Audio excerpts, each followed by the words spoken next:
الحمد لله نحمده ونستعينه ونستغفره ونؤمن به ونتوكل عليه ونعوذ بالله من شرور أنفسنا ومن سيئات أعمالنا من يهده الله فلا مضل له ومن يضلله فلا هادي له ونشهد أن لا إله إلا الله وحده لا شريك له ونشهد أن سيدنا وسندنا وحبيبنا ومولانا محمدا الذي أرسل إلى الناس كافة بشيرا ونذيرا وداعيا إلى الله بإذنه وسراجا منيرا أما بعد فقد قال الله تبارك وتعالى في كلامه المجيد وفرقانه الحميد أعوذ بالله من الشيطان الرجيم بسم الله الرحمن الرحيم قد أفلح المؤمنون الذين هم في صلاتهم خاشعون والذين هم عن اللغو معرضون والذين هم للزكاة فاعلون والذين هم لفروجهم إلا على أزواجهم أو ما ملكت أيمانهم فإنهم غير ملومين فمن ابتغى وراء ذلك فأولئك هم العادون والذين هم لأماناتهم وعهدهم راعون والذين هم على صلواتهم يحافظون أولئك هم الوارثون وعن عبادة بن الصامت رضي الله تعالى عنه قال سمعت رسول الله صلى الله عليه وسلم يقول من أحسن وضوءهم وصلاهم لوقتهم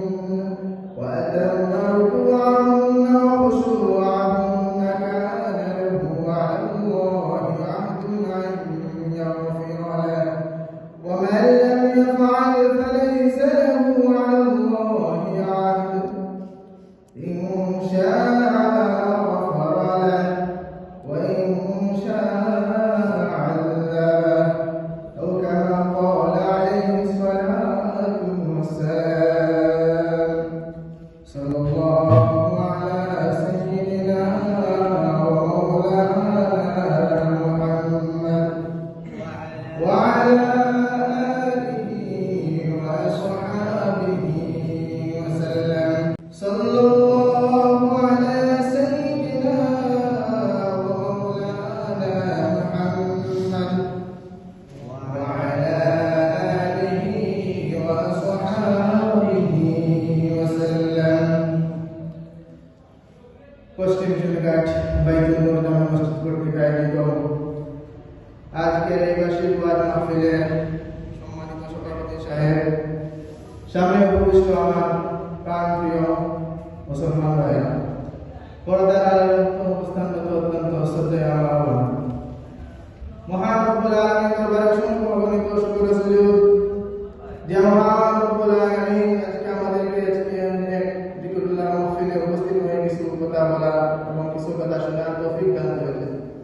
এই জন্য মহান মুনিবের দরবারে আমরা শুকর আদায় করি, সকলে বলি আলহামদুলিল্লাহ।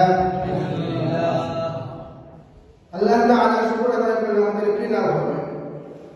সর্বাবস্থায় আমরা আল্লাহ তাআলা শুকর আদায় করব। সুখে দুঃখে বেমার সুস্থতা সব সময় আল্লাহ তাআলা আমরা শুকর আদায় করব। শুধু সুখে থাকলে কি আল্লাহ শুকর আদায় করবো না, দুঃখে থাকলেও আল্লাহ তাআলা শুকর আদায় করবো? সব সময় আল্লাহ তাআলা শুকর আদায় করব। এই ব্যাপারে আল্লাহ বলেন লাইন শাকারতুম লাযীদান্নাকুম ওয়া লাইন কাফারতুম ইন আযাবি লাশাদীদ।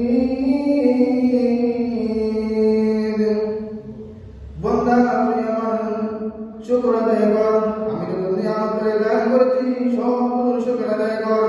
যদি তুই আমার শুকর আদায় করতে পারো তাহলে তোমার কি লাভ হবে? আমি তো নিয়ামতকে আরো বাড়িয়ে দেব। আর যদি আমার নিয়ামত বাড়িয়ে যদি তুই যোগ্যতা কাফের হয়ে থাকস তাহলে তোর মুক্তি নিজে আসবে। এইবার বলেন ওয়ালাইন কাফারতুম, তুই যদি অকৃতজ্ঞ হয়ে যাস ইন্না আযাবি লাশাদীদ, তাইলে জানি আমার শাস্তি কঠোর হবে। এই জন্য আমরা সবাই আল্লাহ তাআলার শুকর আদায় করব। বেমার যদি পড়ে আমরা আল্লাহ তাআলার শুকর আদায় করব, কারণ বেমার হলো নিয়ামত, শিফা হলো নিয়ামত। সব সময় আল্লাহ তাআলার শুকর আদায় করব আমরা। সুখে দুঃখে মুসিবতে সব সময় আল্লাহ তাআলার শুকর আদায় করব। আল্লাহ তাআলা বলেছেন ইয়া আইয়ুহাল্লাযীনা আমানু যকুরুল্লাহ, হে ঈমানদারগণ তোমরা আমি আল্লাহর জিকির করো, আমি আল্লাহকে স্মরণ করো।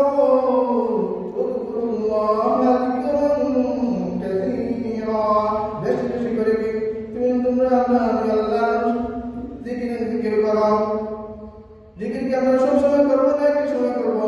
পরবর্তী আয়াতে আল্লাহ বলেন ওয়াসাব্বিহুহু বুকুরাতান ওয়া আসীলা, সকাল সন্ধ্যা তোমরা তাসবিহাতের মাধ্যমে আমার জিকির করো। তোমরা আমার জিকির করে তোমরা যদি করতে পারো তাহলে কাল কিয়ামতের দিন তোমরা হাসতে হাসতে জান্নাতে চলে যাবে।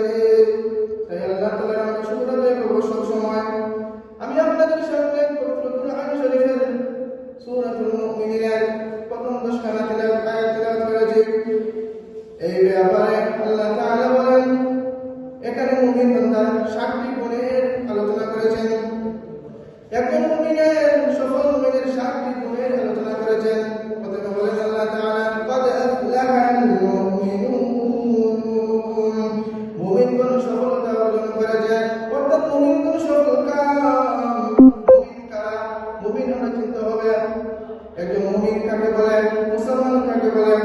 মুসলমান হচ্ছে 7টি, আমরা যদি মুসলমান হয়ে থাকি 7টি বিষয়ের উপর আমরা ঈমান আনা অতি জরুরি।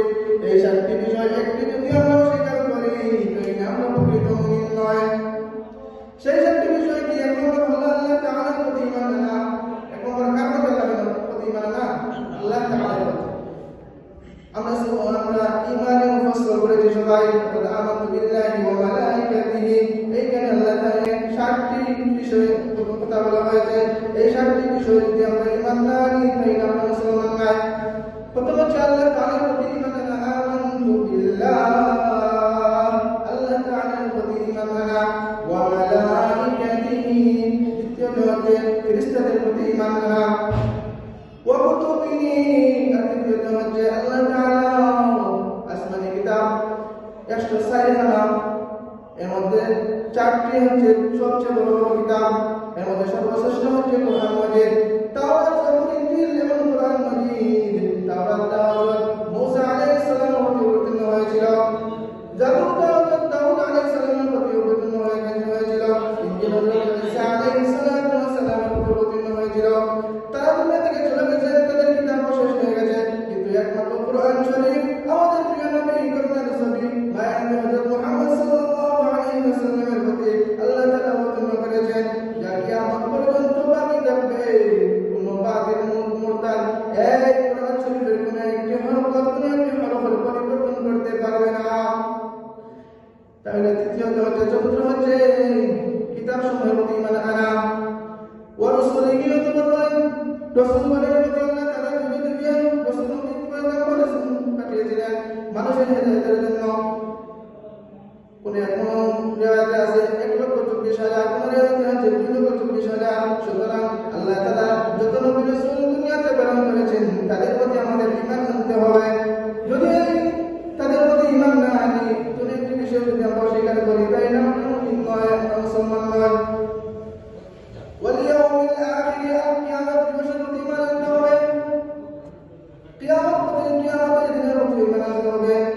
ওয়াল কদরি খাইরিহি ওয়া শাররিহি মিনাল্লাহি তাআলা, আর তাকদীরের প্রতি আমরা বিশ্বাস রাখতে হবে।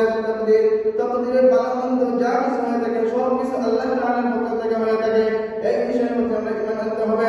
আমরা কিন্তু দুঃখের বিষয় অনেক সময় দেখা যায় আমাদের কোনো মুসিবত নেমে আসে, তখন আমরা মনে করি আল্লাহ তাআলা আমাদের যদি আমাকে কেন অন্য লোককে দেখেন না, শুধু আমার উপরে এমন আসে, এমন মুসিবত নেমে আসে, এটা কুফরি মতবাদ। সব কিছু আল্লাহ তাআলার পক্ষ থেকে হয়ে থাকে।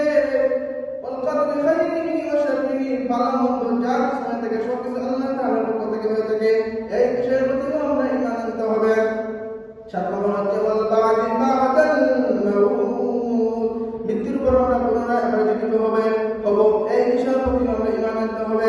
এই 7টি বিষয় হচ্ছে মুসলমান, প্রকৃত মুসলমানের গুণ। প্রকৃত মুসলমান হতে হলে এই 7টি বিষয়ের প্রতি আমাদের সবার ঈমান থাকতে হবে। তাই আল্লাহ তাআলা বলেন কাদ আফলাহাল মুমিনুন, মুমিনগণ সফল কাম।